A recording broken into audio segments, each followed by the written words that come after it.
Kahit saan kayo magpunta dito sa Pampanga, dapat alamin nyo ang tamang paraan ng pagtatanong o mangutang. Mangutang? Di ako mangungutang ha. Marami akong pera. O, kita? Doon pa lang sa term na mangutang, may misunderstanding na. Mangutang is kapampangan sa magtanong. Okay? Kung nasa Pampanga kayo at may lumapit na kapampangan sa inyong nagsabing pwedeng mangutang o malyaring mangutang, hindi sila nanghihiram ng pera.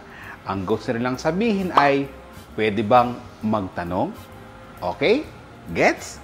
Kayo din kapag magtatanong, ang sasabihin ninyo, pwede pong mangutang.